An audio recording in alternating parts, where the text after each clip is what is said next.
Somewhere in a Beijing cryostat, a superconducting processor is completing error-corrected circuits right now. It is noisy, it carries substantial overhead, and its performance claims remain contested in the literature. Across the Pacific, Microsoft has staked its entire quantum program on a class of exotic quantum state that may not behave the way the underlying theory requires. If the physics holds, that bet leapfrogs every machine China has built by changing the fundamental rules of error correction. If it does not, Microsoft spent a decade chasing a mirage while the field iterated past it. This script prices the probability that the topological road exists, as claimed, concedes flatly where China's machines already lead, and calls where the odds sit today. The two bets are these: a topological wager that promises to collapse the error correction overhead if the exotic physics cooperates, and an operational wager on noisy but running machines that accumulate engineering knowledge with every generation. The contested anchor running through every weighing is the ratio of physical qubits required to produce one reliable logical qubit capable of meaningful computation. That ratio is the number that determines whether the topological bet was worth the wait, or whether the iterating machines win before the exotic physics arrives. Microsoft's Majorana-based approach bets that a specific exotic quantum state, the Majorana zero mode, can encode quantum information in a way that is inherently protected from the most common error sources. Think of conventional quantum error correction as writing a message on paper and making dozens of backup copies in case some get wet. You need many copies because any single one is fragile. Topological protection is more like encoding the message in the knot structure of a rope. The information lives in the shape of the loop, not in any one strand, so cutting a few fibers does not corrupt the message. The global structure carries the data in a way that local damage cannot easily reach. That is the promise. The dispute is over whether the rope Microsoft has built actually ties the knot the theory describes, or whether it looks like the right knot from a distance and unravels differently under close examination. If the Majorana zero mode behaves as theorized, the error correction overhead collapses. Instead of requiring hundreds or thousands of physical qubits to backstop each logical one, the topological architecture could, in principle, reach useful logical qubits with a fraction of the physical hardware. This is not an incremental efficiency gain. It would redefine what a useful quantum computer looks like at scale, and it would do so by skipping the error correction treadmill that every other modality in the field is running on right now. The conditional doing the work in that sentence is, if the physics holds. Multiple external research groups have raised serious questions about whether the signatures Microsoft reported in its Majorana 1 results actually confirm the presence of Majorana zero modes, or whether they reflect trivial states that produce a similar experimental readout. The distinction matters because a trivial state, called an Andreev-bound state in the condensed matter literature, does not carry topological protection. If the signal Microsoft observed comes from a trivial state, the entire error correction advantage evaporates, and the architecture built around it does not protect quantum information differently than any other approach. The Majorana 1 preprint generated published critiques from condensed matter physicists who identified alternative explanations for the observed data. This is not unusual for frontier physics. Disputed preprints are the normal condition of science before peer review, but it means the odds on the topological bet carry a wide confidence interval. The line prices the possibility that the physics does not behave as claimed at roughly even odds or worse, not as a remote tail risk. That repricing on a claim Microsoft has made central to its entire program moves the early line toward the skeptical camp. The clean concession in this pricing is operational status, and it is priced flat without recovery. China's superconducting and photonic machines lead on the one metric that cannot be softened. They run today. Results, even disputed ones, come from hardware that completes circuits, produces output, and can be iterated. Researchers at institutions including the University of Science and Technology of China have published results on photonic and superconducting processors that produce actual output from actual hardware. The error correction overhead is real and large, but it is overhead on a working system. Microsoft's topological qubit, whatever its theoretical ceiling, does not run computations at any publicly confirmed scale. If a research team needs a quantum processor that produces results this year, the relevant machines are in Beijing and at other operating laboratories, not in Microsoft's Majorana pipeline. That loss is not recovered in the next paragraph. It sits on the ledger. A machine that runs on the wrong architecture is not obviously ahead of a blueprint for the right one. The history of computing includes architectures that were operationally dominant and then leapfrogged by a successor that the incumbent could not iterate its way toward. That rebuttal is real, and it is the reason the topological bet stays live. But it does not change the current operational score. The line on near-term utility sits clearly with the running machines, and that is where it stays until the Majorana physics produces a circuit, not just a material signature.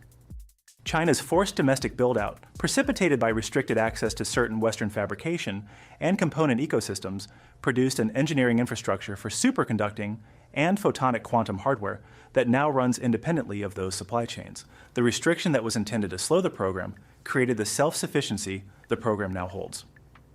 Reports from multiple technology policy analysts, without attributing specific figures, indicate that China's domestic quantum hardware fabrication capacity expanded substantially over the past several years.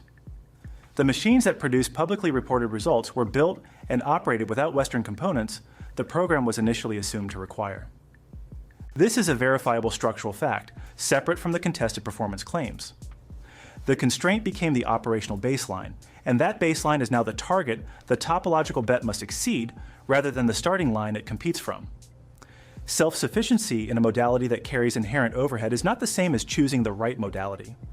A fully autonomous manufacturing ecosystem for a noisy architecture still produces noisy machines. The constraint became catalyst dynamic, correctly identifies how China arrived at its current position.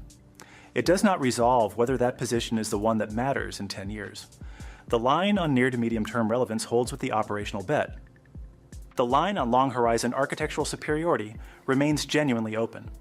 Photonic quantum computing, one of the two modalities China developed in parallel, carries a specific challenge worth pricing separately. Photons do not interact with each other naturally, which makes 2-qubit gates, the workhorses of quantum circuits, harder to execute with high fidelity than in superconducting architectures. China's photonic results, including sampling demonstrations, have been challenged by classical simulation teams who argued the computational advantage over the best classical algorithms was narrower than the headline claims suggested. At least one published result from a Chinese photonic processor drew a peer-reviewed response from classical simulation researchers who reported approximating the output using optimized classical methods. The group's own claim of quantum advantage was therefore contested, though not entirely refuted. The debate remains active in the literature. The ability to generate and detect large photonic states with low enough loss to run a computation of any kind is a genuine engineering achievement. The gap between classically simulable with effort and classically simulable easily is itself meaningful. But the sampling demonstrations, as currently evidenced, do not establish a computational advantage that scales cleanly toward practical problems. The odds on the photonic sub-bet within the operational camp reprice modestly downward.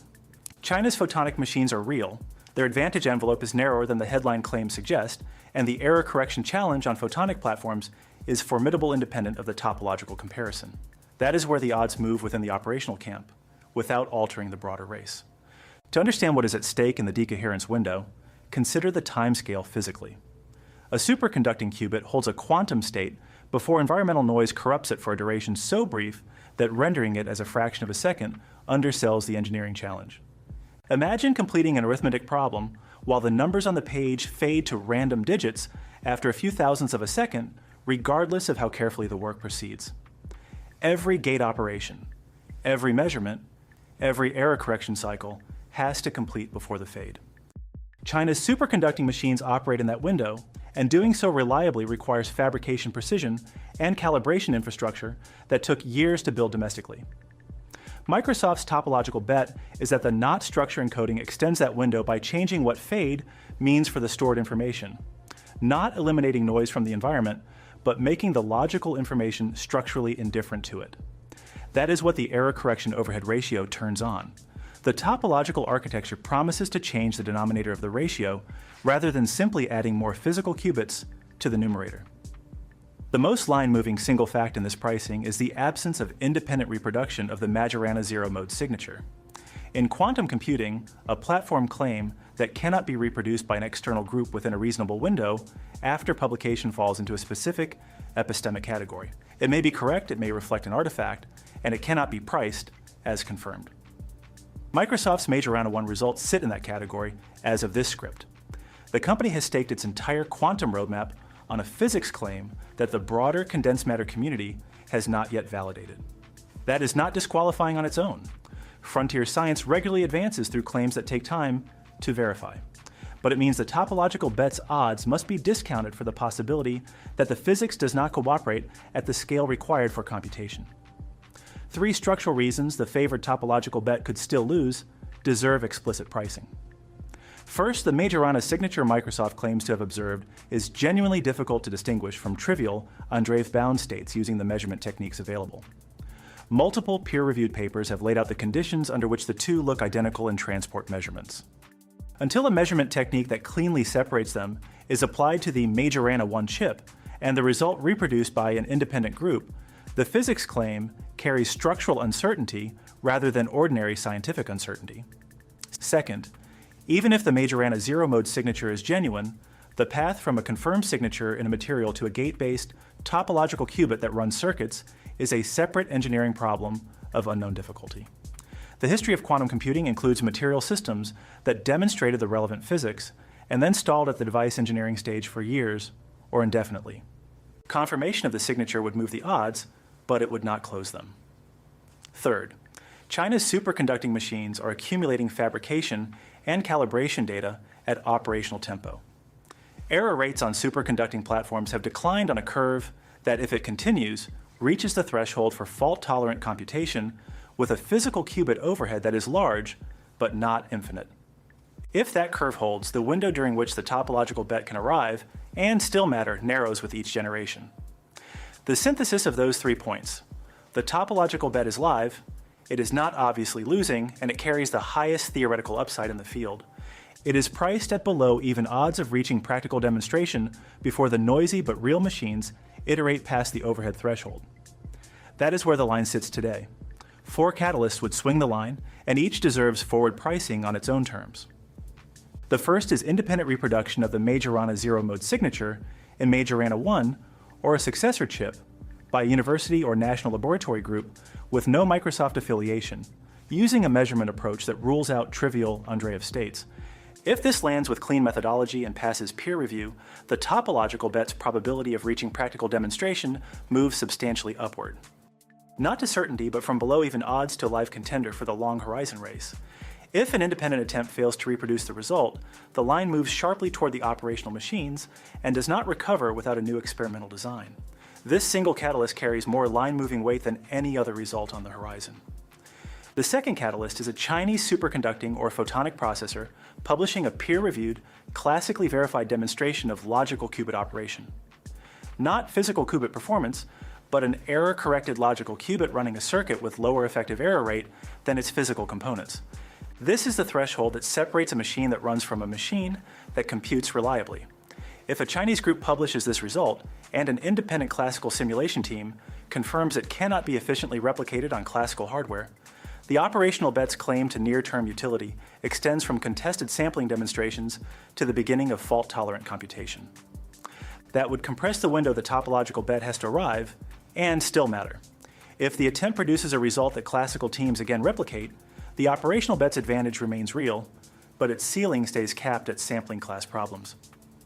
The third catalyst is a published error budget from Microsoft's Majorana program reporting gate fidelities on topological qubits at a level competitive with current superconducting 2-qubit gates.